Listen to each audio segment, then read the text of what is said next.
everyone. My name is Mike Petrilli. I'm the president of the Thomas B. Fordham Institute and a visiting fellow here at the Hoover Institution. And welcome to the latest in our Education 2020 speaker series. What we are trying to do with Education 2020 is to reinvigorate the education policy debate, especially on the right side of the aisle. For those of you that are in the world of education policy, you know that it's been a tough few years for us in education reform after really probably, I'd say, at least 20 years, if not more, of hard-charging reforms, many of them coming from, or at least having a lot of energy coming from Washington, from presidents who have been wanting to be education presidents, both Democrats and Republicans. It can feel recently like things have come to a standstill. And the polarization that is now, we see throughout our politics and our society has come to our world in education reform.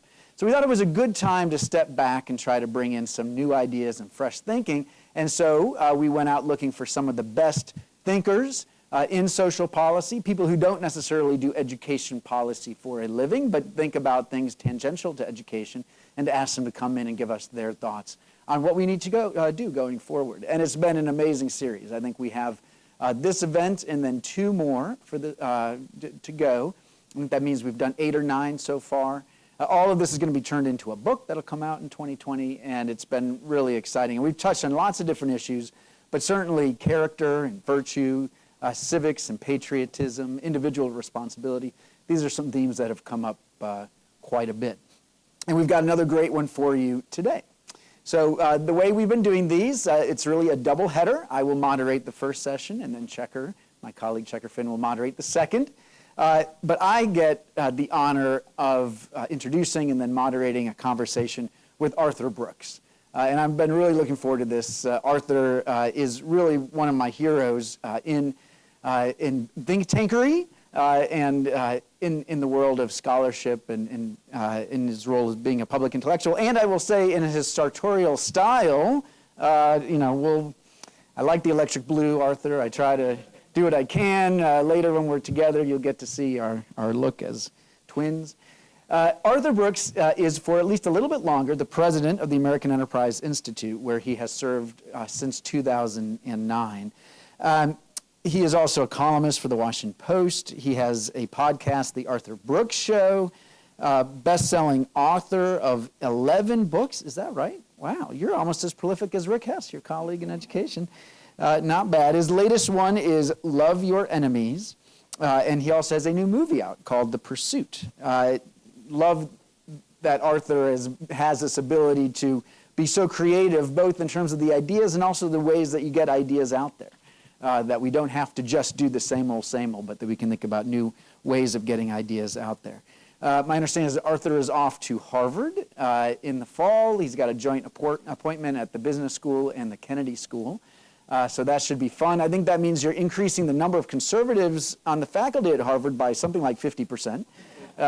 So that's exciting as well. You'll have to, of course, Robbie George was here last time. I know, I remember Arthur presenting him with the Irving Kristol Award a few years ago, and so I'm sure he's giving you some advice on how to play that. Arthur has written a great paper, and he's going to give kind of a shortened version of it today to talk about the importance of dignity in people's lives and what our education system, what our schools can do to make sure that our young people do find a route full of dignity and purpose. So without further ado, Arthur Brooks. Thanks. I appreciate it, Michael, and thanks to all of you. It's great to be here to do this work with Fordham and Hoover and all of you who have been in this arena for a long time, and especially a warm welcome to those of us who are watching us on the live stream. This is the way a lot of people get their policy ideas. This is a big way that events in Washington, D.C. have changed just over the last 10 years since I've been at AEI. I am finishing up my time as president of AEI over the past 10.5 years, and what an incredible opportunity it's been for me to understand how you change policy with new ideas. Ideas are king in the modern economy today, and the problem that we have traditionally is when we have big social problems, we try to solve them by pounding harder in the old ways, and that's always wrong. What you need is a flash of insight. What you need is an epiphany. And they're hard to get. The classic case is what we've talked about before. I mean, back when in the first wave of education reform, there were a bunch of epiphanies. Don't just work on improving the supply of education, work on the demand for education. Vouchers, that was a big epiphany. That really changed things. But it's time to refresh with some new epiphanies. That was the point behind this particular project that Michael and Checker have tried to put together. And I think it's going to be a great addition. I haven't seen all of them, but I know who's involved in this project, and I'm really honored to be part of it. I want to give you an idea of what I'm talking about in my part of the project, the essay that I've written. When I do something like this, as I just mentioned, I try to base it around one original idea, one original new way of thinking.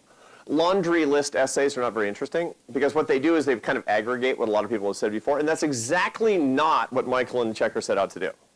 So let me tell you what I hope is an original idea. I submit it to you with affection and love and humility, and I want to hear what you think.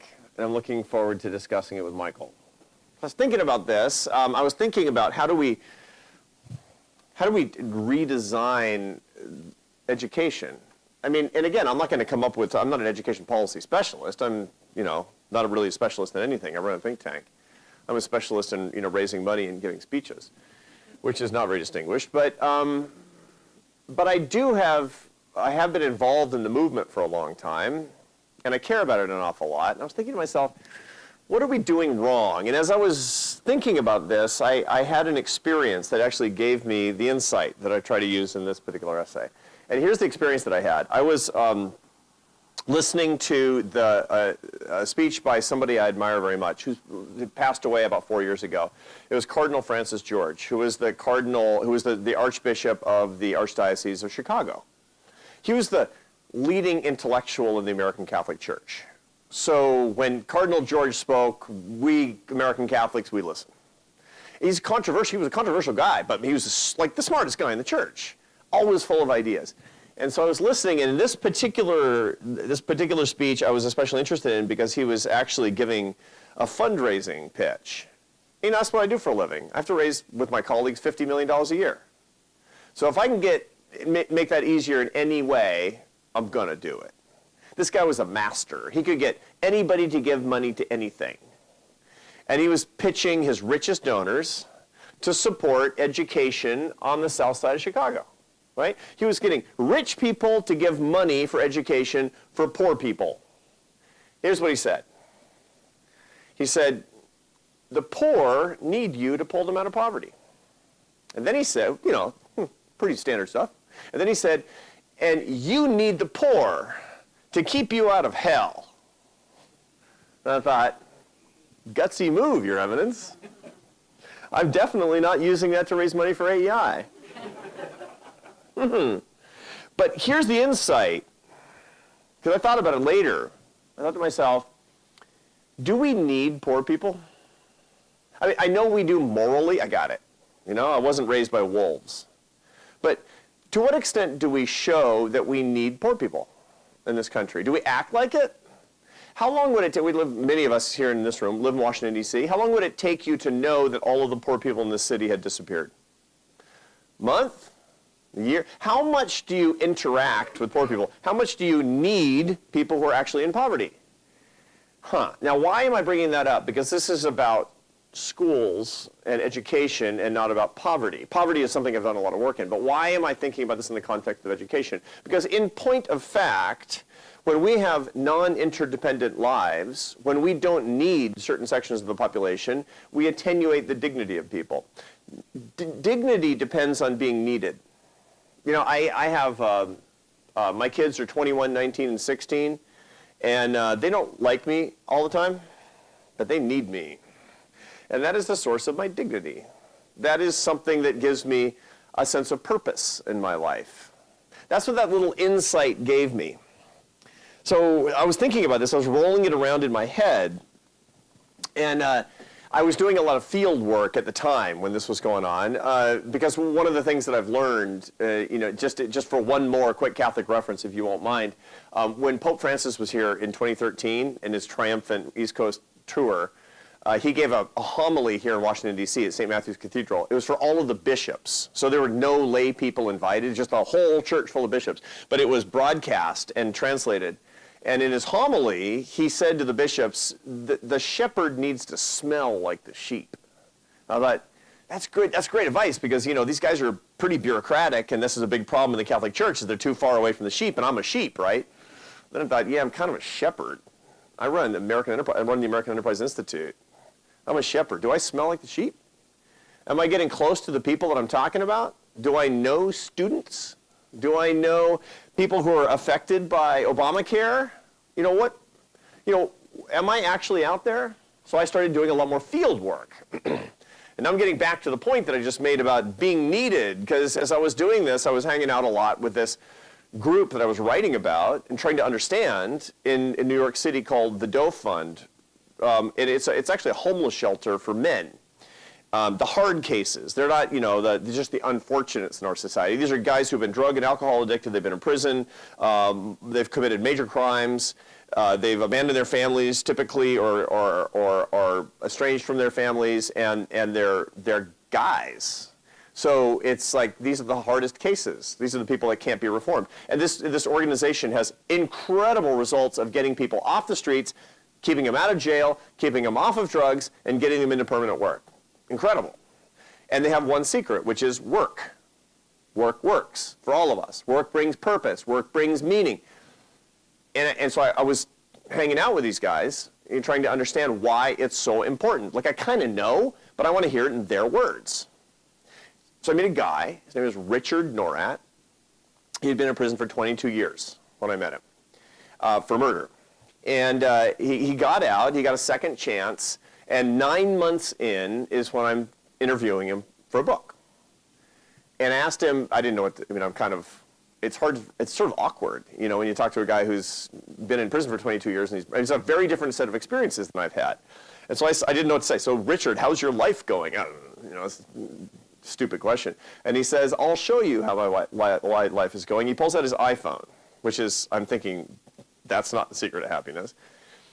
But he shows me an email from his boss saying, hey, Richard, hey, Rick, he's working, by the way, for an exterminator agency, killing bugs, minimum wage. You know that fancy people call that a dead-end job? It's not a job. It's just a job. And he says, hey, Rick, I got an emergency bed bug job on East 65th Street. I need you now. And I said, so what? He says, read it again. He said, I need you now. That is the first time in my life anybody has said those words to me. This changed my approach to policy analysis. Smelling a little like the sheep. It was started by Cardinal George. How much do you need the poor? It was continued by Pope Francis and Rick Norat by saying, my life is finally on track because somebody said he needs me for a job. Here's the acid test. Here's the insight I offer to you, no, that I offer to me, as the test of good and better policy. If a policy neutralizes the neededness of a person, it's a bad policy. If it incentivizes idleness, it's a bad policy. If it fragments communities, it's a bad policy. If it gives people an incentive not to take care of their children, it's a bad policy, because that person is less needed, which that takes away their dignity. If, on the other hand, a policy, I don't care what it costs, this is not what I'm talking about. If it makes you more needed by the economy, more needed by your family, more needed by your community, more needed in the workplace, it's a good policy. Let's start there. Neededness brings dignity. And now we get to education. Because you know what? When I talk to people, especially people in my community, they're very big, they're aspirational. One of the things that I love about the free enterprise movement that a lot of us belong to and have belonged to for a big part of our professional lives is that you're around optimists. You're around people with hope. They think that something can be done and that everybody has the limitless potential to build their lives. The two principles of my own institution, the American Enterprise Institute, the two moral, unalterable principles are the radical equality of human dignity and the limitlessness of human potential. Crazy, right? Well, if you believe in that, you need policies that instantiate that. And when you ask people, where do you start? They say, well, I want to start with children. And you say, how do you start with children? And you say, we start with education. And that brings me here. So what we need is a neededness agenda for kids. How do you make kids into adults that are actually necessary? Not kids who are properly socialized, although that's good. Not kids who don't take drugs, although that's really good. Not kids who have a good intellectual grounding, although that's really good too. People that are needed by society, by the economy, by the workplace, by their communities, by their families.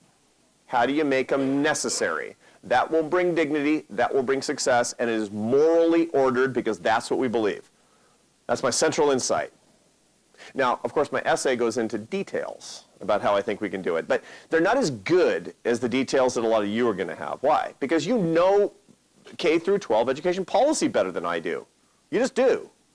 So what I'm offering is more of a scaffolding around it. And I want to know, when I fill in a couple of details here in a second, and when Michael barbecues me in a second, I want to know how I can make it better. And what you tell me is what I'm going to use to make it better in this essay. So let me give you my thoughts on the neededness agenda.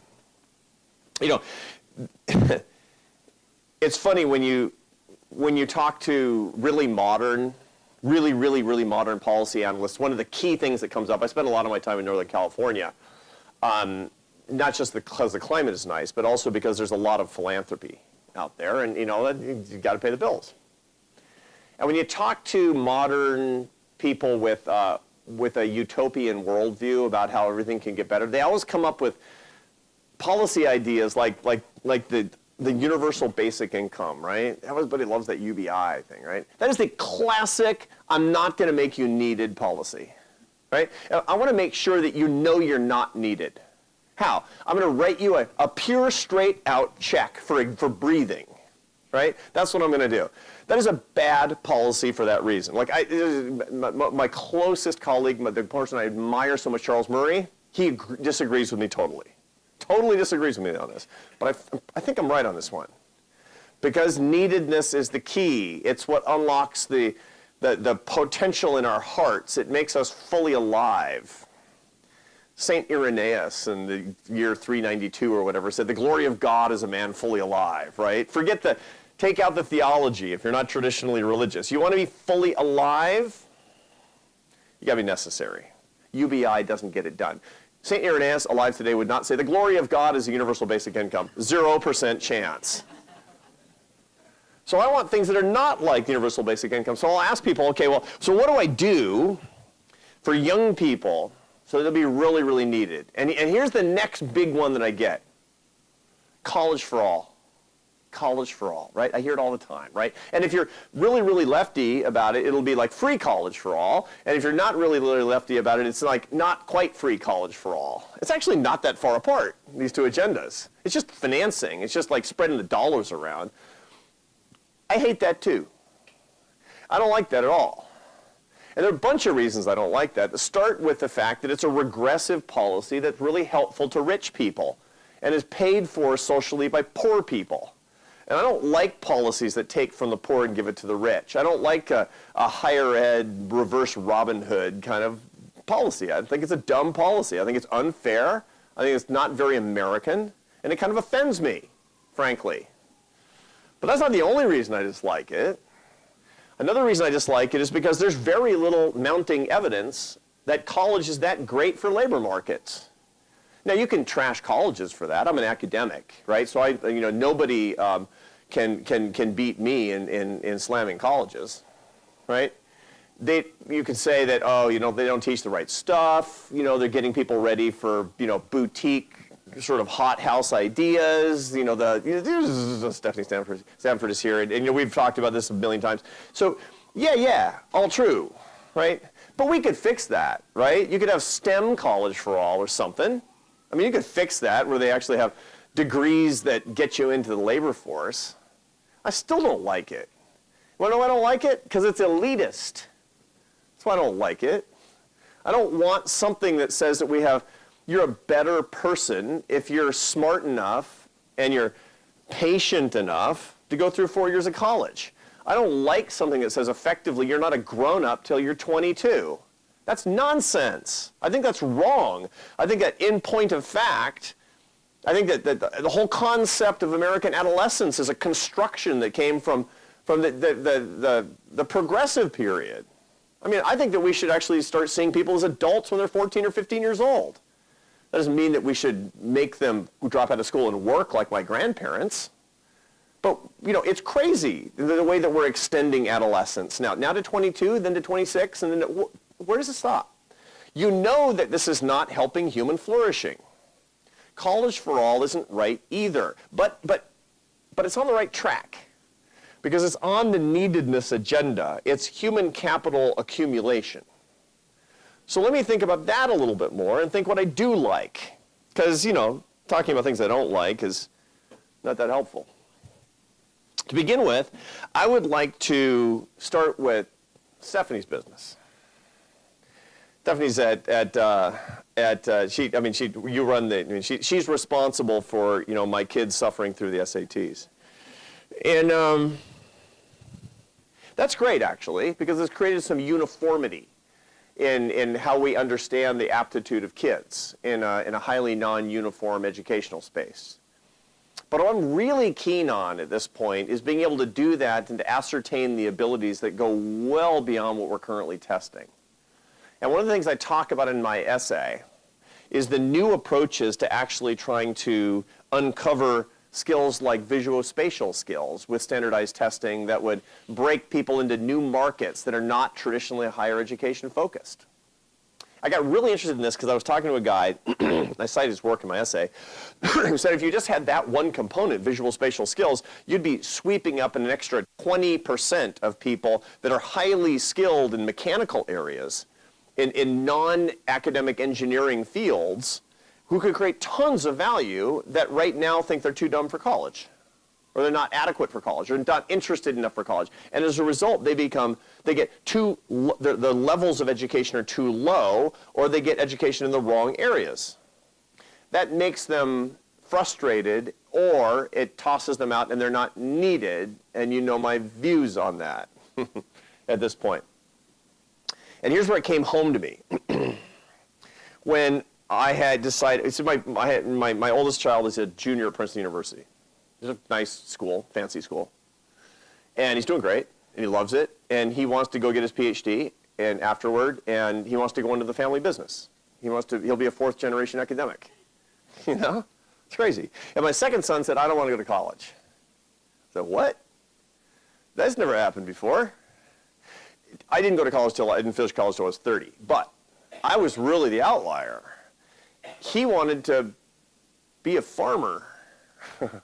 Crazy, right? And the truth of the matter is he's incredibly gifted. He's been a trained mechanic since he was 15 years old. And when he said, I want to be a farmer, you know, I know a ton of people, and I called a friend who grew up on a farm in Grangeville, Idaho. And I said, does your dad need a guy on a 7,000-acre wheat farm? And he said, maybe, and my son is working there now. The problem is, not everybody has me as a dad. Not everybody has a dad who, you know, kind of dropped out of college and dropped back in and is sort of a hippie. Not everybody has a dad who knows a million people, including farmers. Not everybody actually has access to a lot of different ways of thinking because he runs a think tank. The result of that is that most people, when they have that conversation with their kid, wouldn't know what to do with it. That's a problem. If we had new ways of assessing skill systematically and new competition from the workforce to get at the best skills, to get at the best kids with non-traditional, non-academic skills. I mean, imagine if the Ford Motor Company were saying, I'm going to pick up the top 1% of the visuospatial category in the standardized testing. That'd be amazing. That'd be a competitive labor market, and that's possible. That's idea number one, for making people needed and helping people understand how they're needed. Idea number two is I want more, and this is something that we're writing about it a lot at AEI, I want more competition to higher ed that people are aware of in K through 12. Specifically, I want a lot more CTE expansion. We used to call it in my day VOTEC, right? Trade school. Career and technical education is the way that we talk about it now. But the idea that more and more high schools are not driving kids into trade school is just insane. It is one of the best bargains out there. Depending on how you count it, there are between 6 and 8 million unfilled jobs in America, and they largely sit alongside people who don't have skills and are unemployed. 18% of able-bodied working-age men between the ages of 20 and 64 are out of the workforce and not looking for work. That's crazy. Why is that happening? A lot of opiates and mismatches between skills and needs and all that. But let me tell you, if we actually had an alternative to going to a college where you don't like it and you're not learning things that are really useful to you, and you don't have the patience to get through it, but you had something that you could do, it's amazing to me when I look at the outcomes from a lot of the best of the CTE programs in the United States today. Become a welder after 10 months and start at $58,000 a year. By the way, there are something like 350,000 unfilled welding jobs in America today. That's a big opportunity. Why are we not thinking about that as an alternative to higher education? Why are we not pushing people toward that in K-12? I understand that there are roots of being wary of trade school, but we're not serving people when we're not thinking about that as a parallel route. You know, it's incredible when I think about all of the people that talking to business people all the time that are in skilled and flexible manufacturing in the United States, and the biggest problem they have is being able to locate someplace where they can find workers. That's the biggest problem that they have. They want more people like my son. They want thousands of people like my son. And you know, right now my son is like, I'm making tons of money. I have my own pickup truck. I have a dog. I got a gun. Life is good, right? There are lots of people like that, and there are lots of companies that would like to locate in Inez, Kentucky, and any other place around the United States that's currently really falling on hard times. How could you make that easier? Well, one of the things that the programs that I talk about in this essay is, or one of the ideas and revolutionary programs as far as I'm concerned, are ones that companies that will actually pair up with high schools to create manufacturing and blue-collar internships. So that kids will get work-study credits doing, not interning at a local nonprofit. They'll get work-study credits working in a local factory, doing something where they require some skills, they require some work habits that they wouldn't ordinarily get. The sky's the limit on these ideas. We just need to be more imaginative, and we need to be less classist about what these things mean. And that leads me to my last point, which is my first one was very specific about testing. My second was general about CTE expansion. My last is very cultural, which is I would like to stop glorifying higher education in K-12. I would like to start a movement where the be-all and end-all isn't college. Because the be-all and end-all isn't college, and that cultural elitism, I think, militates against the American experiment and our common values. You know, this is a country that was built by ambitious riffraff, not by elites. You know, the Meyersons 3 generations ago were not at Harvard. I'm just going to guess that they were running from some godforsaken village in Central Europe, and they had an opportunity to come to the United States, and they would be shocked that their grandson is running the Philanthropy Roundtable. It's amazing. God bless America. But it wasn't so that generation after generation of elites can populate the elite institutions and we can all idealize these institutions per se. That's not the way we do it, and even less the Finns, by the way. So let's figure out how we can start glorifying the right institutions, the institutions of real prosperity, of actual dignity, of true potential. And those are hard work, personal responsibility, the idea that dignity comes from purpose and meaning come from character, and none of that comes necessarily from higher education. Imagine if we have a cultural bias against the elitism that actually would have made it really, really, really hard for both my sons to prosper. as opposed to just one in so many families in so many parts of America. That's a culture, that's a cultural trend that I want to foment, that I want to dedicate myself to. And I appreciate very much listening to this, and I'm looking forward to talking to Michael Petrilli. Thank you. Thank you, Arthur. So many things to think about. Such an inspiration. So we at the Fordham Institute certainly agree about the importance of career and technical education. And this has been something, like a lot of us in education reform, that we've come around on. I think 10 years ago we would have been much more in the college for all camp, and have come to see that as limiting.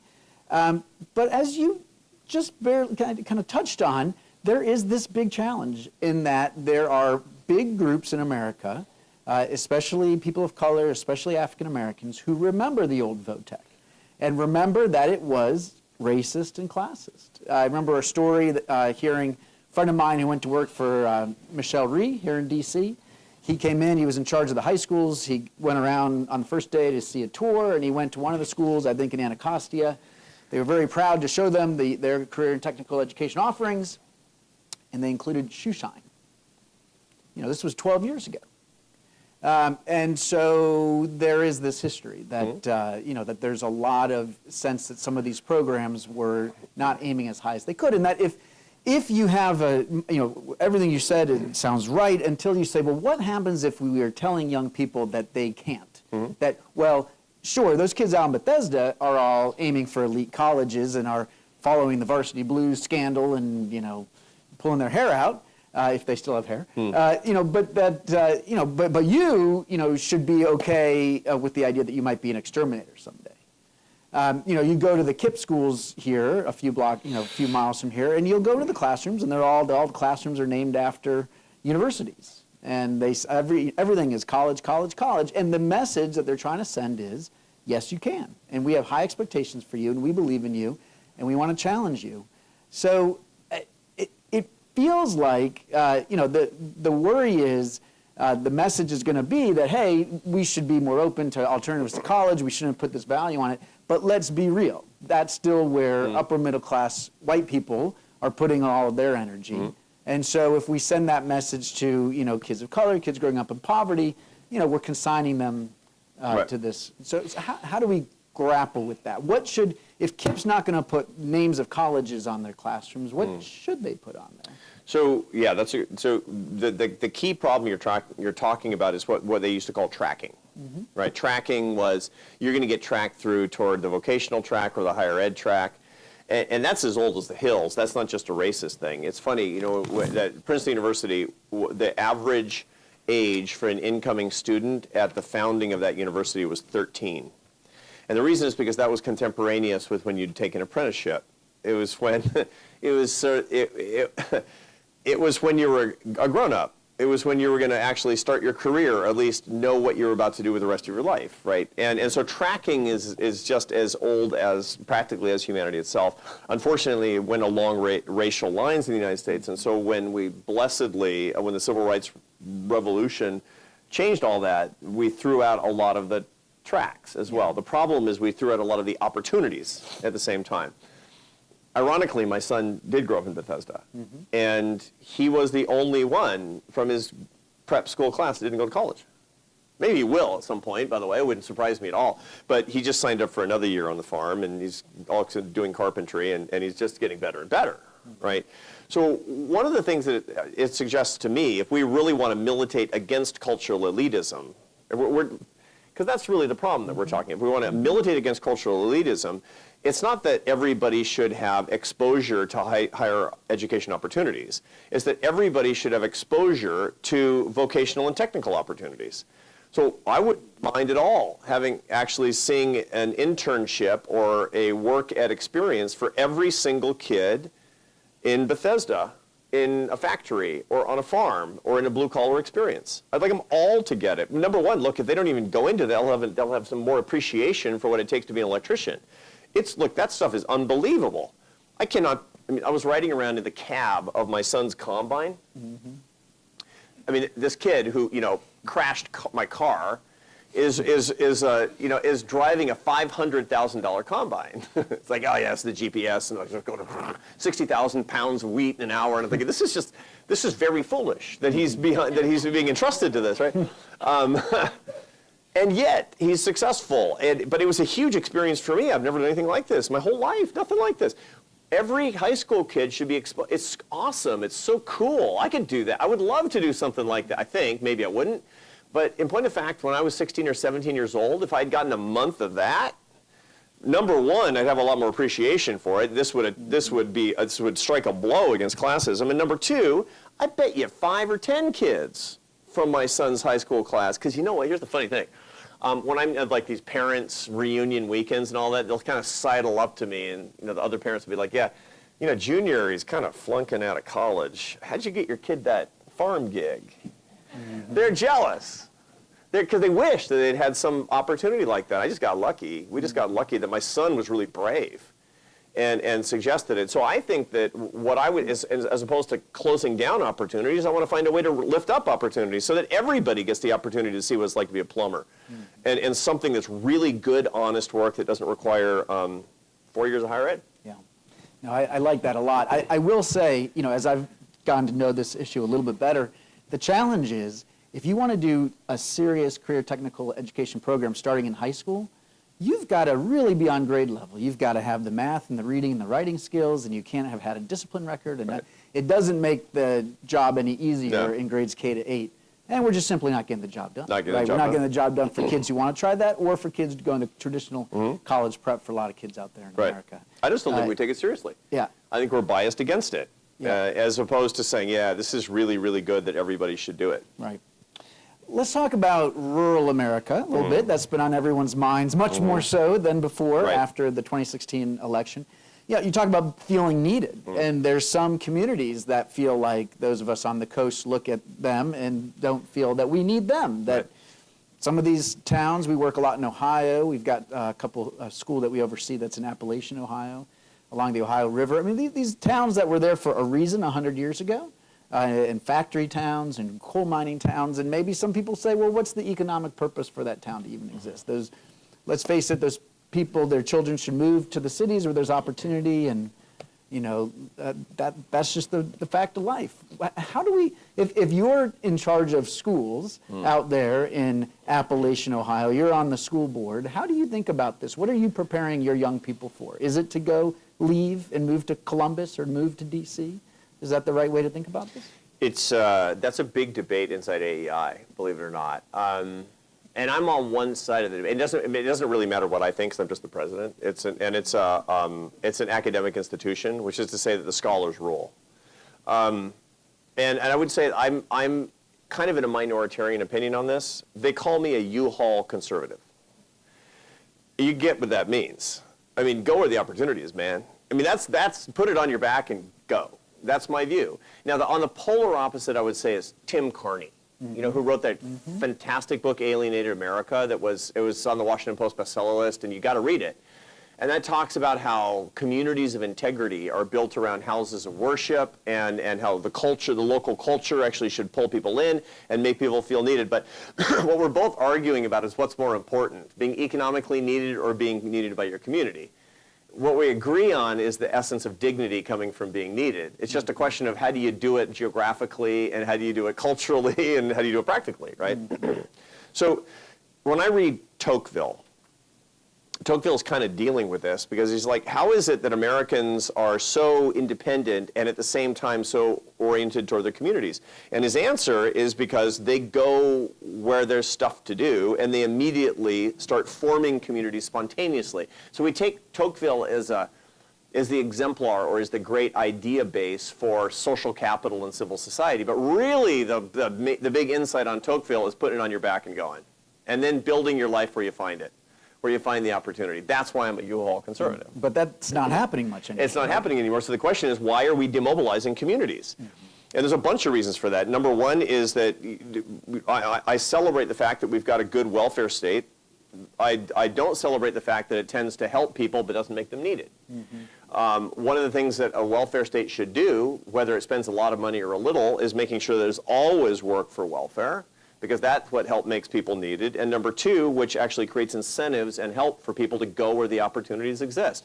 Right now, it ties people down. The welfare system, you have to reapply for welfare, for your Section 8 and your food stamps and your Medicaid in a new place. And that's just a huge cognitive load and an unbelievable bureaucratic hassle. At the same time, you're being cut off from the roots of your family, of the people who actually can support you. That's an unforced error in American public policy.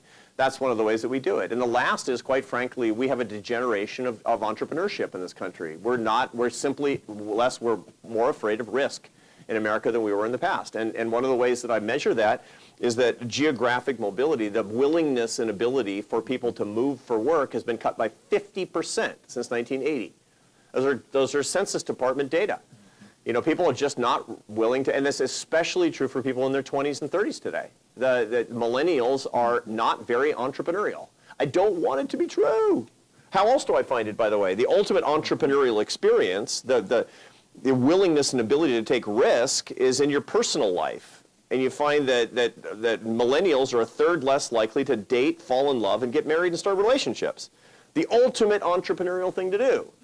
They're just not risk takers in the same way. And so that's a big cultural problem, and we have to take that on. And that's a degenerative disease in America. And it hurts young people the most, and I don't like it. And so what we need to do is a culture that celebrates more risk and that facilitates more risk and supports more risk. And if we can do that, then actually I think that a lot of these problems can help take care of themselves. All right, last question from me, then we'll open it up. And it's about automation, right? And again, in our world, in education, in any conference you go to, there's one going on right now down the street, Reagan Institute. There was one out in ASU recently. Any of these conferences, people say, well, you know, half the jobs that people are going to have a few years from now haven't been invented, but at the same time, you know, automation is going to come wipe out all these other jobs. And so you've got to think about how to prepare young people for this new reality. Yeah. And that, you know, this is why some people like this basic income idea, right? As they say, well, there's just not going to be enough work for us humans to do. Right. What do you say to that? What advice do you give to educators on this front? The idea that we're not going to be working and we're just going to be supported, and that we'll have so much wealth that comes, that we'll have bread and circuses, and we basically have to have governments that figure out how to occupy a quarter of the population, it's wrong. It's almost certainly wrong. I mean, who knows the future, of course, but you know, that people predicted that at the beginning of the Industrial Revolution. I mean, people predicted, Ned Ludd and his merry band were breaking up factories because they thought exactly that. The truth of the matter is, every time we have an innovation revolution, innovation means nothing more than the way that we combine inputs into the production process, whether it's land, labor, capital, or entrepreneurship. New ways of combining inputs, that's just technology. That's just, and that's what innovation is all about. And every time there's a technology revolution, high tech or low tech, currently understood, you wind up having big dislocations of people. And what happens is that not that fewer jobs exist, but jobs get reshuffled. So every job has something like 25 discrete sub-jobs. I mean, you think about what you do all day. I mean, you've got the job title, but it's really 25 or 30 or 40 or something discrete things that you know how to do, for which you have skills. Innovation or technological revolutions, what they typically do is they take everybody's job and they disaggregate them, mix them up, and reformulate them in new groups of 25 and 30 and 40. That's hard to do, but it doesn't mean that people are not going to be needed. It's just that your job will have some of the current things and a bunch of other things, and some of the things that you currently do that don't do are going to belong to somebody else's job. That's an empirical regularity in labor economics. So what that means, and that's a very different challenge than what we're talking about. It's like, what are we going to do about all these? We got literally 3 million jobs of drivers. There are 3 million gigs in America where you drive stuff, and the prediction is they're all going away. Maybe so, maybe not. I don't know. But that's the wrong way to think about it, because that's not the only thing that drivers do. We have to think about the disaggregation of skills, and we have to have a lot more emphasis in K-12 on skills per se, such that when they are disaggregated, that people have a bigger repertoire for what the new jobs actually are that exist. And that's not how we're thinking about the challenge. Well said. Who's got a question for Arthur. I'll also look on Twitter. That is one of my main skills. It's actually like 20 of my 40 skills involves Twitter. Yeah. So one of the skills is looking at Twitter while moderating a Oh my panel. gosh, that's an unhappiness machine. Yes, that is Yeah. probably true. But it is useful in this point. So Yeah. if you're watching online, send me a tweet at Michael Petrilli. If you've got a question, if you're here, just raise your hand. We'll start with Kate. Hi, Kate Walsh of the National Council on Teacher Quality, and I just love listening to you. I could listen to you all day. Thank you so much. Thank you. My question is about being needed, and all of the examples you gave were about growing up and being needed. Are there some lessons for education about making children feel needed that would improve educational outcomes? Oh, that's a great question. I love that. One of the things that we know about all people, young people, old people, is that you feel most needed when you're serving others. Serving others. Other focusedness makes you feel needed. It's axiomatic, isn't it? You know, when I told the example about my children not liking me but actually needing me, it has everything to do with the way that I serve them, that I bring them up. It's intensely satisfying. And one of the things is that we find that happiness comes from taking, but purpose comes from giving. And that has to do with this neededness part of it. And when the help agenda as opposed to the need agenda, it shears off people from one another. That's the reason that we regret welfare policies that fragment communities, that separate families, and that reward idleness, is because it's shearing off human relationships. So one of the ways that we find that's consistently that you can make people more needed, and not, by the way, not to feel more needed, to be more needed, because people aren't stupid, right? And it's like, yeah, I'm going to make you feel needed. That's not good enough. Is actually finding ways for us to serve each other inside communities. I'm really only interested in welfare programs where people who are poor and formerly poor are serving other people who are poor. I mean, I basically want I want a kind of a welfare program as kibbutz, in a way, right? I know it's a really socialist reference, but you get my point. And and the idea of we need a school experience where kids are not just takers. They're also givers, they're providers, and they're teachers. These are the most interesting and innovative. And again, it's such a low-tech concept, isn't it? That we all teach each other, but that's the essence of being needed. You find that these mutually reinforcing youth cultures are those in which they feel like they're lifting each other up and they're helping each other. It's funny, when one of the most, and part of it is because it inspires an intense kind of pleasure that comes from humility. I need you and you need me, as opposed to you need me and I don't need you. That's asymmetric in its way. I'm very interested these days in programs where people have space to be convinced by each other. I have this new book, Love Your Enemies, and one of the ways that you can love your enemies is by actually being persuadable, is by being able to be persuaded by people when they. And so I want to create spaces, and so I'm very interested in Intelligence Squared, the debating thing that's on NPR. It's a great nonprofit. 40% of the people who go into that come out having changed their views. 40%. I mean, who ever heard of such a thing in a modern America where we're all locked down? And the reason is because it creates the intense pleasure of humility. That's the kind of thing that we need, and that we want, that we actually see, that our hearts desire. And so if you can create it where I need you and you need me, and if we can do that in schools and in the culture where we mix a lot of kids together, we can have. I have found, and I've seen the evidence for, and I'm persuaded by the idea that is a real innovation.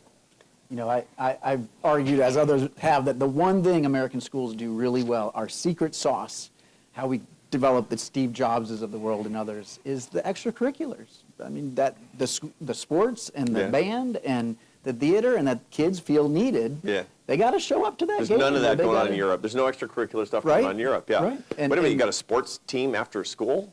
Right. Yeah. So, and yet there's some who would say, well, we want to get rid of that because the schools are too focused on that other stuff then. Anyways, my own view, that we need to make sure that we keep that, and make sure that poor kids have access. There's a lot of evidence that poor kids are less likely to participate. Yeah, and again, we don't say poor kids are the ones who are the charity cases. They're the net liabilities, and the rich kids are the net assets. Wrong. Right. That's a really bad unforced error. Yeah. Yeah. Thank you, Michael. Arthur, thanks so much for the remarks again. Education operates within an ecosystem, the workplace, family. Could you talk a little bit about how in the workplace there is this engagement challenge where a lot of people are reporting that they don't feel like they have purpose in work? And I think you talked about this a little bit already, where there's a big role for CTE training, companies to partner with educational institutions. But one of the challenges is kind of like a first mover problem where a lot of companies don't want to reduce the educational requirements until everybody else does. Yeah. So talk a little bit about maybe what you're seeing right now and some of the bipartisan solutions that could actually move the ball forward and creating that purpose. Yes, thank you, Christos. So it's a two-part thing. The first is, the second part is how you can actually solve the first mover problem. The first is how we can get people to feel more needed inside workforces. Is that right? The first is a leadership problem. The climate of actually creating an environment of making people feel needed as opposed to being net takers inside the workforce. I mean, it's actually insane, because if you have any sort of enterprise that's productive, you do need people. The key thing is actually communicating better how needed people are. And in the American workforce, where we don't have very much loyalty in the workforce, people are moving in and out a lot, the tendency is to be, the only way I can show you I need you is with money. But that's really dumb. I mean, that's just bad leadership. So a lot of the best management literature, which I pay a lot of attention to because I supervise indirectly or directly a workforce of 280 full-time employees. I want to know and I have a nonprofit. It's based entirely on philanthropy, no government dollars at all. I can't reward people that are great with money. It can't be done. There's not enough money out there as a nonprofit organization. So there's got to be a lot of love too. There's got to be ways that I can say, I got to tell you, I would love to pay you $300,000 a year, but I can't do that. But I got to tell you, this place would melt down without you. And I want to tell you in very specific detail why this place would fail without you. Look, I mean, that's free, but that is so valuable to people to actually understand that. And they'll know if you're lying. I mean, people are smart. If you lie, they know. Make it real under the circumstances. So that's one of the ways that I coach people in leadership. And, I'm going to be teaching, I'm going to be a professor of leadership at Harvard, and that's one of the things that I talk about. That's one of the ways that you manage yourself to greater effectiveness, is figuring out all the ways that you are needed and then doing them. And then one of the ways that you manage others to greater effectiveness is helping them understand how they're needed and manage them to that too. Now, the first mover problem is really interesting because it's true. Nobody wants to lower educational requirements because of the Spence, the Spence model, right? I mean, it's basically higher education. Okay, so the first name who wrote the Nobel Prize-winning paper, William Spence? Michael Spence. Michael Spence wrote the Nobel Prize-winning paper that says that the value of college is it's a signal. It's not the skills. It's a signal. It just shows that you can actually get through a 4-year degree and that you have a cognitive level adequate to a certain job. So, you want to be an international operator for AT&T or something, like bachelor's degree required. What? Why do you need me to suffer through a bachelor's degree so that I can be an international operator for AT&T? I'm making that up. I don't know that. I don't want anybody who's watching from AT&T saying he's lying. No, that's like fake news. So, but there's a lot of that out there, right? And so when I'm talking to people in Silicon Valley, you don't need bachelor's degrees to code. You just don't need it. And they're increasingly figuring that out, that they can get a market edge by doing away with that, but making sure that they have skills-based requirements for people coming in, or training people in those skills. So that's basically showing the market advantage. One of the ways that we can solve this problem is by coming up with programs and solutions that help people see that they can make more money. One of the ones I'm really interested in along these lines is not just getting around the signaling problem for higher ed, it's getting people to hire ex-convicts. Ex-convicts are phenomenal employees, super loyal, really grateful for the job, amazed that they're able to do things that create opportunities. So most people I know that hire ex-convicts are very happy with their employees. The downside is that if they reoffend, they disappear, right? But typically that's actually not a huge problem in workforces, but getting them to do that in the first place is hard. So you have to have proof of concept. And I don't mind at all having philanthropy and government dollars going into creating incentives for that. Because usually when companies do that with incentives from philanthropy or government, then they start doing it after that and other companies start to follow. But I think that's a big area. Look, we have 600,000 people coming out of prison this year in America. We have something like 23 million ex-convicts in the American economy. Most of them that have, depending on how you measure it, Nick Eberstadt reminds us that we don't keep data on this idiotically, but there's something like a 50% reincarceration rate within 24 months because there's a 70% unemployment rate.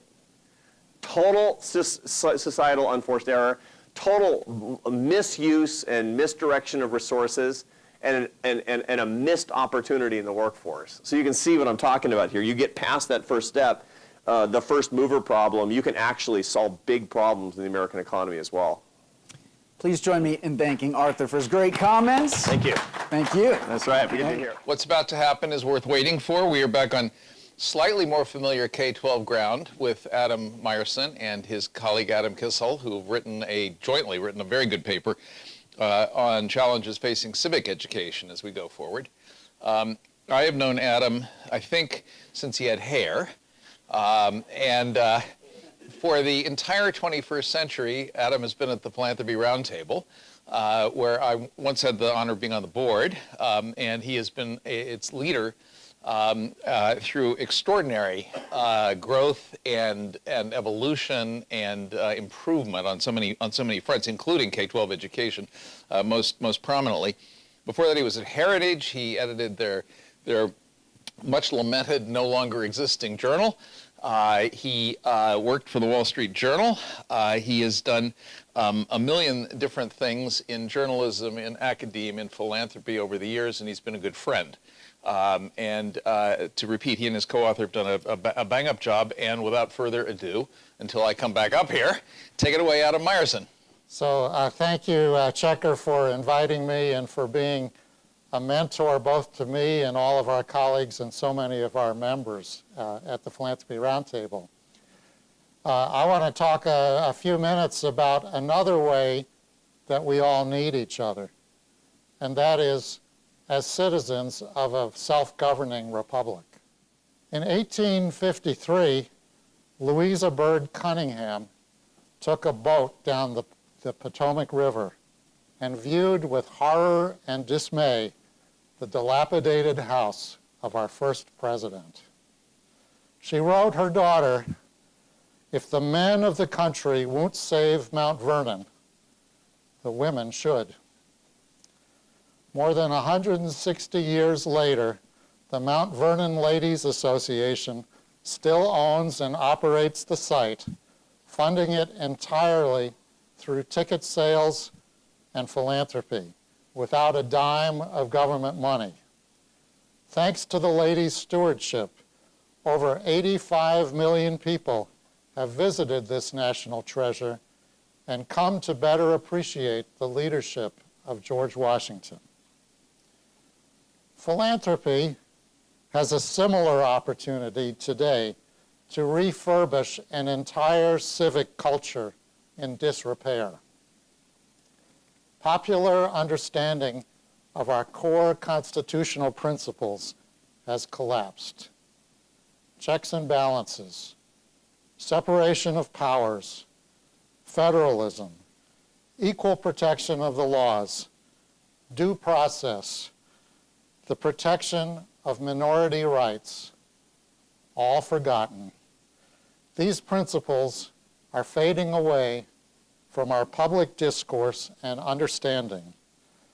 Our education system is failing in one of its most important responsibilities, preparing students to protect and sustain our country's freedoms and to serve as active citizens in a self-governing republic.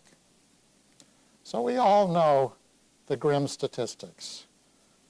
33% of Americans cannot name a single one of the three branches of government, according to the Annenberg Public Policy Center. Only 26% could name all three branches in 2017. Only 1/4 of us can name one of the first 5 amendment freedoms. The same study showed that more than half could name at least 2 of the 5 Simpsons. Bart, in case you don't remember, Bart, Lisa, Homer, Marge, and Maggie. Only 1 person in 9 could name freedom of the press as a First Amendment right, but twice as many could name all 5 of the Simpsons. Native-born Americans know less about the Constitution and American history than do immigrants who become citizens.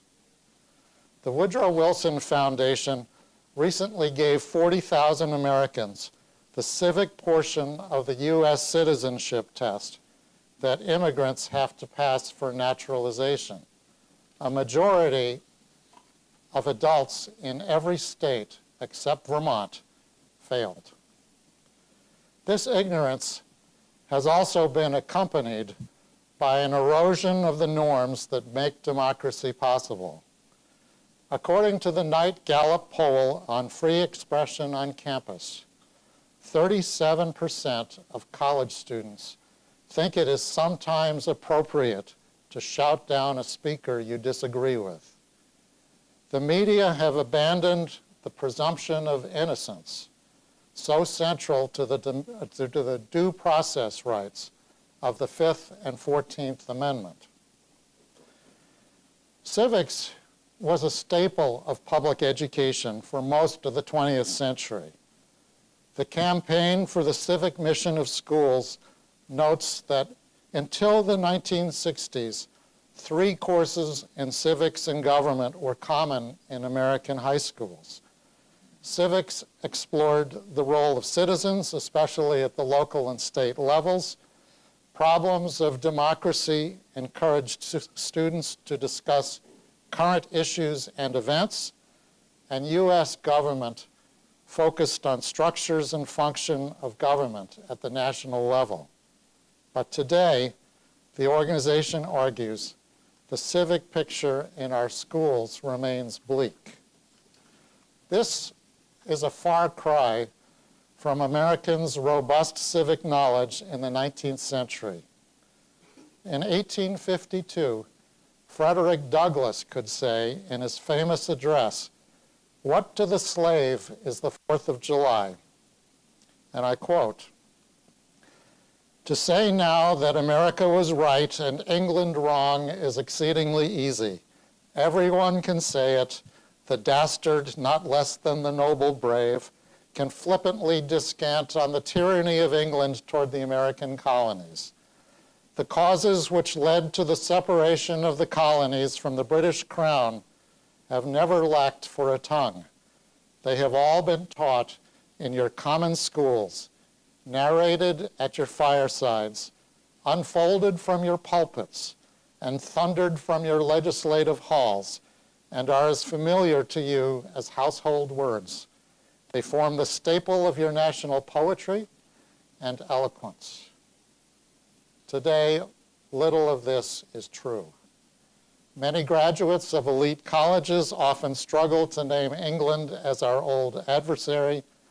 Firesides, legislative halls, dinner tables, and the media are rather silent about American history, not to mention the core principles of American government. Now, civic education has declined for many mutually reinforcing reasons. For one thing, during World War II and the Cold War, there was broad recognition that America's conflict with Nazism, imperialism, and communism was not just a military conflict, but an ideological conflict between systems of government. Complacency about the future of democratic self-government set in after the collapse of the Soviet Empire, and there was less focus in our education system and public discourse on the special value of the U.S. Constitution. But with the rise of China, totalitarian forms of Islam, and a resurgent authoritarian and expansionist Russia, it is increasingly clear that our freedoms and democratic way of life cannot be taken for granted. Second, schools and colleges have prioritized other knowledge and skills over civics. Why Johnny Can't Read focused the nation's attention on reading skills in 1955. With the Sputnik crisis, the technological and engineering revolutions of the 20th century, and the rise of computer science, many people have seen America's future through the lens of the hard sciences. In 1983, in the now famous report, A Nation at Risk, argued that a high level of shared education is essential to a free democratic society. But this report focused almost all of its disciplinary attention on math, science, English, and foreign languages. Furthermore, in recent decades, civic education has focused on civic engagement at the expense of foundational knowledge in constitutional principles. The National Action Civics Collaborative, for example, explicitly denigrates traditional civic education as, quote, boring and ineffective, focusing on the basics of our political system. The Power Internship curriculum at Temple University teaches kids about, quote, oppression, power and privilege, and identity politics, and substitutes awareness of civic issues for actual civic knowledge. These days, the U.S. history course is often the only place in the curriculum to learn civics.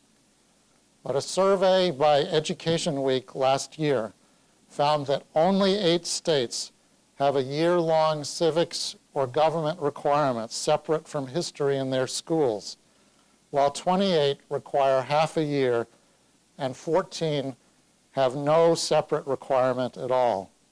Meanwhile, 8 states require neither a government nor a history course. And unfortunately, all too many history teachers and textbooks oppose the goal of developing appreciation for the Constitution and its core principles. Opposition to American intervention in Vietnam, disgust over racial discrimination, arguments that the American dream is an inaccessible myth, complaints over economic inequality, and new narratives of America as an oppressor rather than a liberator, together have led many teachers and professors to be much less interested in promoting American ideals.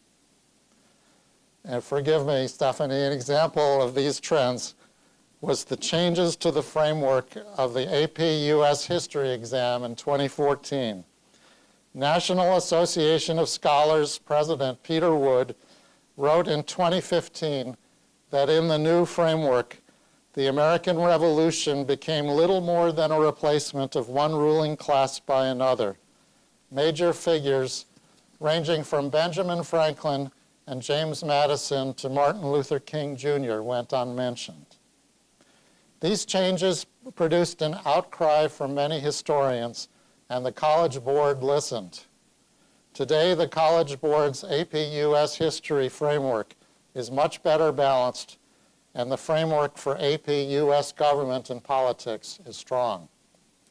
Not so civic education on college campuses. The decline of general education requirements at the college level, combined with extreme specialization in the history profession, has led to a severe decline in U.S. history survey courses. The National Association of Scholars found that 16 of the top 50 colleges had mandatory or preferred survey courses in American history in 1964, but only 0 in 1993. And the American Council of Trustees and Alumni found that only 18% of four-year colleges require a foundational course in U.S. history or government, and that U.S. history was not even required of history majors at 70% of top colleges. More college students have learned less and less history. So how can philanthropists step in to repair our civic culture? Well, many of them already are taking the lead in finding solutions for the crisis in civic education. And their support includes innovations in curriculum, such as iCivics, which uses really engaging games, online games, to actively involve students in constitutional education. The newest game, Race to Ratify, puts a student in the middle of the ratification debates. You travel to the states and collect argument tokens by talking with people you meet. You then use your arguments to create either a Federalist or an anti-Federalist pamphlet, just in time to influence the ratification debate, going state by state, starting with Delaware. The new digital advanced placement U.S. history textbook created by the Bill of Rights Institute, David Bob and Stan Swim are with us today, together with OpenStax at Rice University. Each chapter of this amazing product includes point and counterpoint material from academics on opposite sides. It's going live next year, and it's expected to be used widely by the 500,000 students who take the AP exam, U.S. history exam. And it will also be free, available for free to everyone else. High-quality debate about our core documents. The John Templeton Foundation funded the National Constitution Center's Interactive Constitution, where scholars from the Conservative Federalist Society and the Progressive American Constitution Society analyze where they agree and disagree in their interpretation of every single clause. And the College Board and National Constitution Center have partnered to provide a 2-week plan of study on the First Amendment for high school students following their AP exams. Each spring, starting this year, students will hold civil dialogues discussing the contours of their legal rights and moral responsibilities as they finish high school and enter adult society. Students also will be nationally networked so that they have these civil dialogues not just with their own classmates, but also with diverse groups of students around the country. There are also high-level seminars for high school history, civics, and social studies teachers. For instance, through the Gilder Lehrman Institute and the Ashbrook Center. Gilder Lehrman has also recently created an inventive curriculum using performances of the musical Hamilton and interactions with its cast to encourage student interest in the founding era. Among other things, many of the students have the opportunity to write their own poems and plays and present them to the cast of Hamilton. There are also initiatives to strengthen state civic standards. Thanks to the Joe Foss Institute, more than 30 states now require as a condition of graduation that high school students pass the history and civics exam that immigrants must pass to become citizens. Another innovation is investment in public charter and private schools with a content-rich classical liberal arts curriculum, such as the Great Hearts Network. There are now 550 classical schools across the country, and understanding America's core documents is part of one of their principal priorities. Public display of documents, such as the Declaration of Independence, the 13th Amendment, and the Magna Carta, all made possible by donations from David Rubenstein. He says, People who are more informed about our country and our citizenry are going to be better citizens. And if we have better citizens, more informed citizens, we might have better democracy. At the Philanthropy Roundtable, we sense a deep interest in further investments in civic education among philanthropists of left, right, and center. There are 3 reasons for this growing interest. First, our constitutional structure has always been important, but it's all the more important in this age of hyperpolarization, with sharp divisions and even hatred among the people. Checks and balances, separation of powers, federalism, and other constitutional safeguards prevent one group of Americans from amassing total power and oppressing the rest. And the Bill of Rights protects the freedom of individuals and private organizations to dissent and protects minorities from the tyranny of the majority. A second reason is that our Constitution and Declaration of Independence are all the more important in this age of racial, ethnic, and religious diversity. Americans come from many nations, many races, many faiths. What brings us together as a people are our core political principles.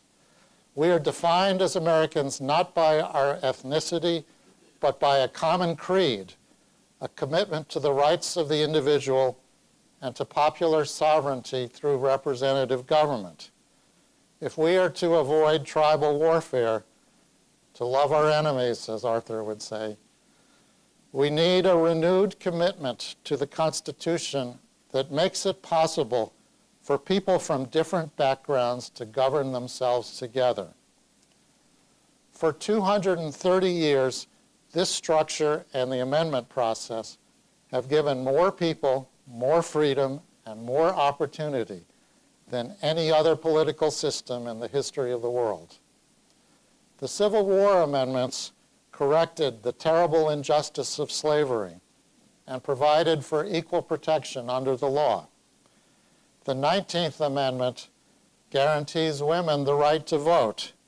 And when there is continuing injustice, as there was with racial segregation and discrimination, our core documents offer a vision and framework for peaceful reform. Dr. Martin Luther King Jr. did not refer to our Constitution, as so many of our history teachers do, as an instrument of oppression and injustice. On the contrary, in his I Have a Dream speech, Dr. King invoked, quote, the magnificent words of the Constitution and the Declaration of Independence.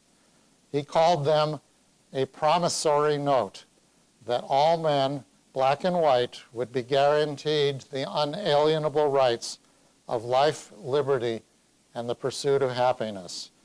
Philanthropy can help America deliver on this promise, beginning with restoring the centrality of civic education to our schools. I don't know what was happening in the 1930s, but 50-ish years ago, when I was a brand new high school social studies teacher, I was assigned to teach a course called Problems of American Democracy to 12th graders at Newton High School who were in the track, because we were doing that then, that basically wasn't headed for college. This was the civics course, Problems of American Democracy. It was required. It was for 12th graders. It had a brand new, newly minted teacher in it, and the problem with the course was it had no curriculum. None. Zero. I said to my supervisor, I'm an apprehensive new teacher, so what am I supposed to teach? Go to the book room and see what's there. You'll find something you want to teach. I think I found Lord of the Flies first, which became a really interesting introductory course in government and civic behavior. Anyway, my point simply is that even when we had the requirement, we didn't always necessarily infuse it with anything very substantive. and so that problem's been with us for a long time. And you added a whole bunch of other problems and sort of challenges that have arisen over these 50 years that have become more and more acute today. There's no question about it. The civic engagement versus foundational knowledge distinction that you drew is, to me, an important one, and yet it's also, in the end, it's not a false distinction. It's simply a distinction that we're going to have to figure out how to live with, because I don't think civic engagement, civics is going to go away. So the question I guess I'm thinking about with the philanthropic efforts that you cite, are they bridging civic engagement and foundational knowledge pretty well, fusing them, unifying them? Or are they basically, as best you can read them, coming down on sort of one side or the other of this kind of dichotomy, this fusion dichotomy, if I may? Sure. By the way, I'm sure your students were lucky to have you as a. I don't think so. Social I should have sent them down to City Hall to protest something. You know, civics, I think, is an example that tries to do both civic engagement and foundational knowledge. We're going to have, as you said, we're going to have civic engagement is not going to go away, but I think it's very important for philanthropists to push for that foundational knowledge as well, and maybe to bring in some of the excitement that civic engagement can bring.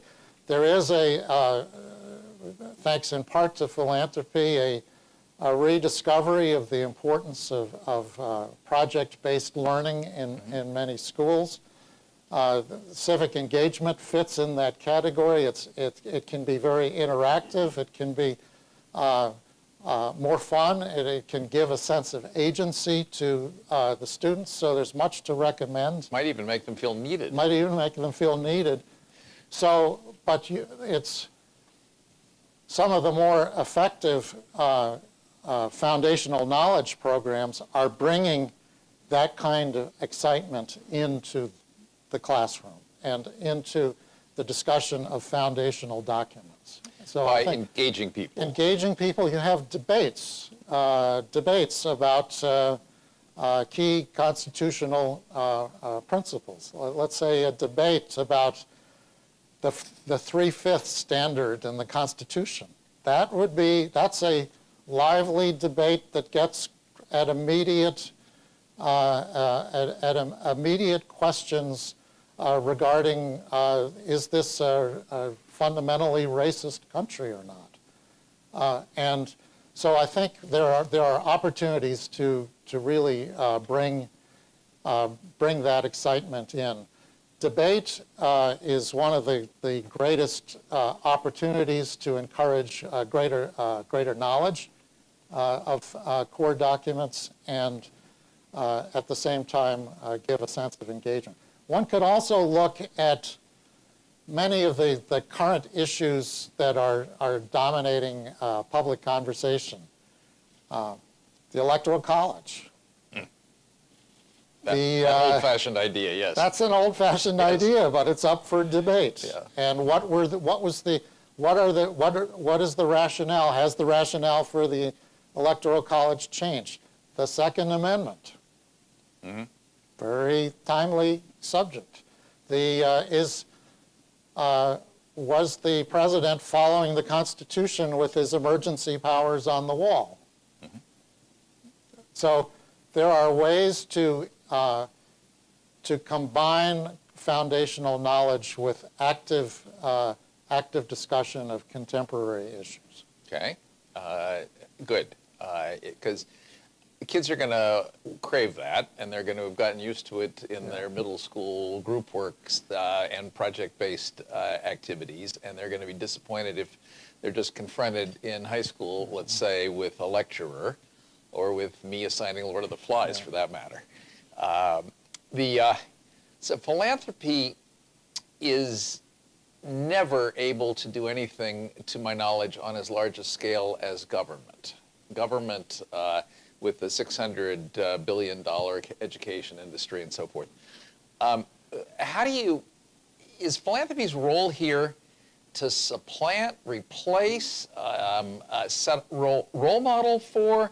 I don't think you can scale it, at least not within the bounds of philanthropy itself, beyond sort of medium-sized projects, or can you? Well, I don't let me answer that in a couple ways. One is we shouldn't underestimate the kind of scale that philanthropy can achieve. The Kern Family Foundation of Wisconsin has helped to, has made a major investment in Project Lead the Way, a project-based pre-engineering program. That's now in over 11,000 schools. I think we're seeing with some of the new curriculum, the new digital textbook of Bill of Rights Institute. That's going to be up online. Anybody can see it, not just the 500,000 students taking the AP exam, but anyone in any other history class or even not in a history class. That's the costs of scaling that. I mean, there are marketing costs to get the word out, but the costs of extra production are minimal. So the other area that billions of dollars are spent on professional development. I'll say. Most of it terrible. I'll say. But some of the programs like Gilder Lehrman or Ashbrook or Bill of Rights Institute or the College Board and some of it, the professional development that they are providing to teachers is something that with relatively small investments can reach hundreds of thousands of teachers. Well, there's the expensive hands-on kind where you actually bring 30 or 50 or 100 teachers to a place for 2 weeks. And that cannot be scaled to millions of teachers. But the online offerings and the other ways of communicating that are available today make it easier, I guess, to reach a much larger audiences. That's right. Lesson plans and especially these, I think these exciting point-counterpoint efforts that are developed by the National Constitution Center, the Bill of Rights Institute. These help make professional development easy for teachers. I was also struck, your Joe Foss example involved basically getting states to require something. Right? That's right. Now, it probably, that's just a first step. Yeah. And that requirement was that students pass the citizenship test that immigrants have to pass. And that's spreading very rapidly. But we need, this should be done at the state and local level. Yeah. And it probably should be done on maybe every year, because retention is an important issue. It's also important to realize that whatever, states can make requirements as they did in your day in Massachusetts, but that doesn't mean the teaching is any good. As in my example, even at one of the premier public high schools in the country at the time. And so that's the case for a strong professional development along these lines. I could have used it. Isn't philanthropy also sort of competing with itself in this realm when it supports the action civics programs at least as robustly as it does the foundational knowledge programs, and when it supports what can easily become a digression from foundational knowledge, which may be an overemphasis on social emotional learning and other non-academic things, heavily supported by philanthropy? Is there a risk here that philanthropy is in effect playing both sides of the street? Well, it always does. I mean, you've seen one, what the saying is, you've seen one foundation, you've seen one foundation. and one of the beauties of philanthropy is that Americans have the freedom to be on opposite sides and to support vastly different approaches to education. But on the, I read a very good piece on social and emotional learning by Checker Finn recently. I think And philanthropy supported AEI to do that project. Philanthropy. That's an important subset in the larger field of character education. We just did a really good, amazing book at Philanthropy Roundtable by Ann Snyder called The Fabric of Character. And in that she talks, one of the great examples she cites is Oaks Academy in Indianapolis. It's a private Catholic school, isn't it? It's a private non-denominational school, but it's deliberate. It's half black, or it's 40% black, 40% white, 20% other. It's half low income, half middle income. It has a very, very strong focus on character education and relationships, strong relationships between students, and it has a great foundational knowledge requirement. Almost by the time you graduate from 8th grade, you've recited 400 passages, including the Gettysburg Address, and it's knocking it out of the park on the standardized tests in Indiana. You can have great character education and great academics, as we've seen at KIPP and Great Hearts Academies. We can all point to the examples. Let me incidentally underscore the book. It's a first-rate piece of work on character and on character education, ultimately, and well worth everybody's time. Also beautifully written. But we can all point to the occasional school example, as you just did. One school in Indianapolis, the Great Hearts, with its, I think, couple dozen charter schools scattered around the country. We can all point to the examples, and I believe in school choice because parents who want this for their kids can get it for their kids in one of those schools. I've just come off this term on the Maryland State Board of Education, however, and it's nearly impossible for me to think about how to make the state of Maryland, with its 24 local districts, or any other state, emulate any of these one-off school examples that we've been talking about. And I don't think philanthropy can make that happen either, frankly. No, but I mean, political leadership is obviously very important. But, even look at, the charter school example. The extraordinary numbers of high-performing charter school networks serving low-income kids. It's one of the greatest achievements of philanthropy in American history. There are now 3 million kids plus going to charter schools, and it's about 6% of the 6% of the K-12 population. K-12 population. Yeah. So that's not peanuts.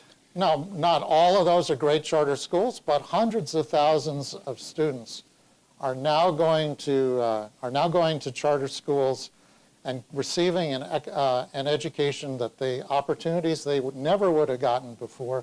That's philanthropy at not huge scale, but medium scale, and it offers something to build on. Of course, there's a huge fight, and the unions are now waging a pretty nasty and well-organized fight against charter schools, and that's a fight we have to continue. Philanthropy has to keep fighting on. Philanthropy's also done quite a lot on the voucher front right. to keep more kids with the private school options, both causing public vouchers but also paying for private vouchers in various ways in many states around the country. So no, I take that, and I salute it. And the charter school example, which I feel like I've spent 20 years of my life working on, also is a very important accomplishment. And also, it's required philanthropists to do something they don't always do well, some like Kern and Templeton do, which is to stick with something. Yeah. As opposed to every 3 years having a year-long strategic planning session and then going off in some completely different direction than it's ever gone before. I mean, that doesn't lead to long, large, lasting change in anything much. And I've seen too much of that in philanthropy. While I'm on the subject of philanthropy and education, the council, the grantmakers for education did this recent survey of philanthropists active in education, basically suggesting that they're drawing way back from policy and reform as we think about it in favor of action projects of one kind or another, hands-on stuff of one kind or another. And to the extent that they're with policy, it's with kind of a progressivist social justice agenda rather than academic standards agenda. Is philanthropy beginning to exacerbate our education problems in America by essentially pulling the rug out from under what it was doing 10 years ago? Well, let me say a couple words about social justice. You know, I mean, our country has had a history of many injustices, and we still have injustices today. But there are two ways of looking at this. And one way is to look at America as an inherently unjust society. And in a sense, that way tells students, if you will, that they're victims. They're part, and everything is stacked against them. It's actually a very destructive thing to do to kids. And it tells them, to use Arthur's framework, you know, our society doesn't need them. They're not wanted. There's a different approach to dealing with injustice, and I think that's the way that we're approaching this, and particularly thinking about the Constitution and our core documents and the amendment process that has improved it. And that is, we're a land of opportunity. And we're a land of opportunity. We've had terrible problems, and we've corrected a lot of them, and there's some some problems that still exist, and we have to correct them. But if you work hard and develop your talents, you can enjoy the American dream. And that gives much more agency. That's something that's more motivating to the student than being told you're just a victim.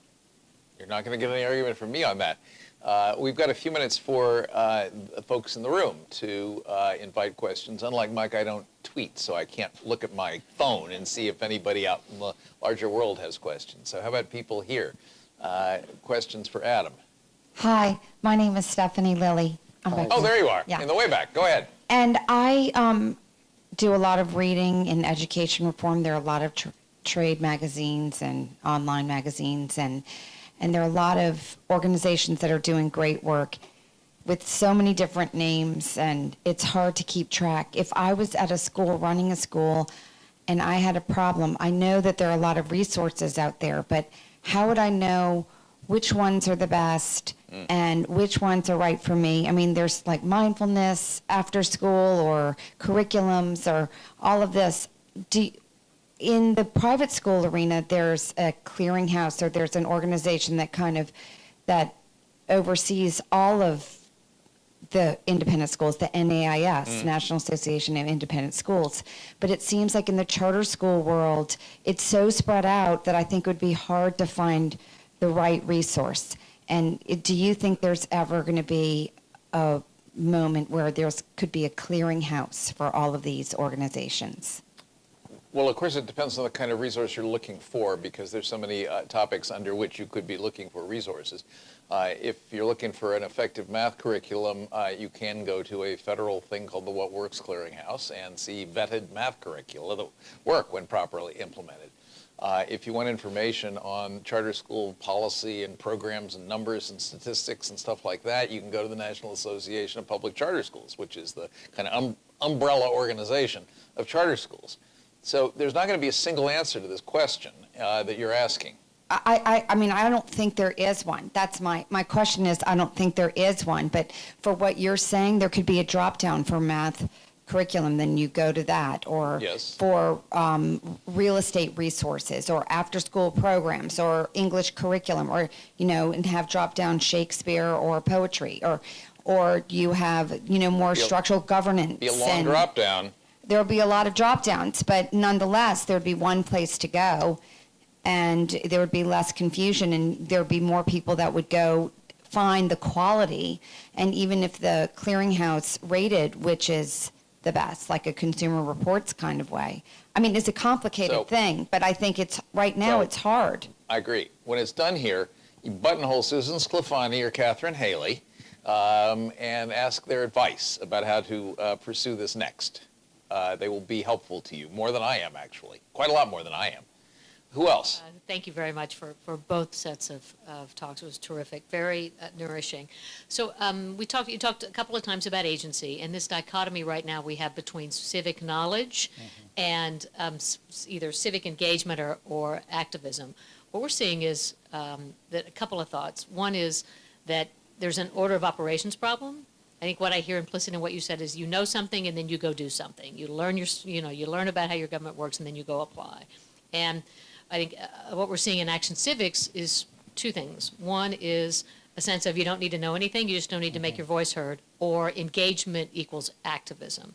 As you're listening to your funders, is that those sort of definitional distinctions, are you hearing that? And second, if they're supporting the terrific, we know many of the sort of resources that you have for civic knowledge. Any interest on the part of funders for true civic projects? Okay, you've learned this stuff, now what do you do? Like the kids in New Jersey who actually were able to pass a bill through Congress. Any interest in helping students apply their knowledge that way among your funders?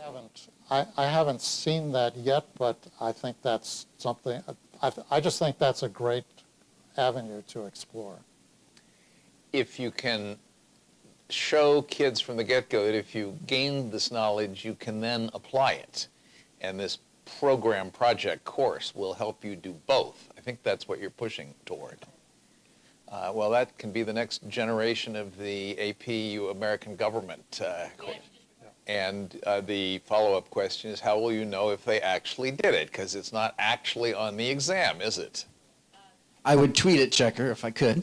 And by the way, Checker's not on Twitter, but when we quote Checker on Twitter, it's very popular. And people think Checker should be on Twitter, which would be a terrible idea. But anyways, I digress. What about civil society? In other words, is the point that we need to get kids to understand how our government works and involved and engaged in that? Okay, we would all agree. But is it also that we want them to just get engaged in rebuilding civil society, volunteering, and being a part of those little platoons? Thoughts on that? That's another top priority of the Philanthropy Roundtable, and it matters a lot for civic knowledge. It's, first of all, much of the instruction about our Constitution, our political principles, it's going to start with the family, with religious institutions, with neighborhoods, and that's much of the kind of enemy that we're seeing. Arthur mentioned this great book, Alienated America by Tim Carney. Many of the most many of the communities that are most disillusioned with our country now are those where families have fallen apart, and they're no longer attending the religious institutions. The bonds between people are not there.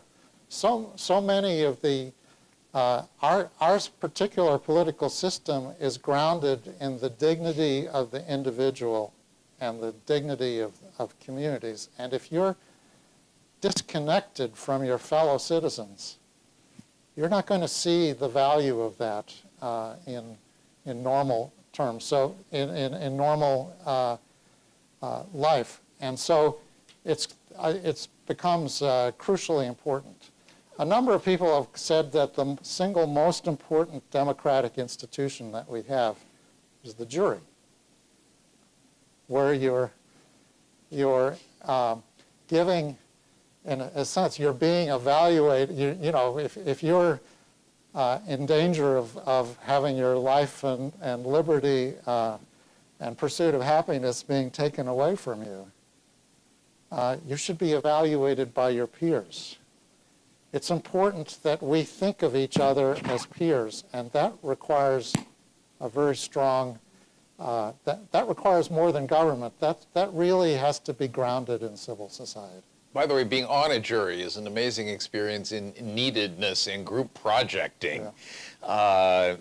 Everybody there needs to work this out with each other. I also want to note that the little platoons, even for kids, is a source of many virtues, including, again, neededness. I will cite a 15-year-old granddaughter who in 9th grade has started a new student service organization at her school. It actually involves rescue horses because she's a horse person, but regardless of that, she said to me, you know, as soon as you start something, people start emailing you and saying, when do we get together? What time on Sunday are we going to pet the horses or whatever it is they're doing? And suddenly she feels needed by classmates in 9th grade and other kids in her school because she's suddenly in the epicenter of something that didn't exist before. It's her own little platoon, actually. And she will, along the way, learn something about leadership, governance, how to deal with dissidents, how to deal with responsibility and irresponsibility. I mean, a whole bunch of lessons that of a civic sort that will come with this little platoon involving petting horses, hugging horses, whatever. Anyway, it's time. Thank you, Adam. Thank you, everybody. And come back on May 1st when we have Rod Page and Pete Weiner in our penultimate session to be finalized in June with Bill Bennett. So we'd love to see you back here and online and tweeting Mike and watching the video. Thanks, everybody, very much.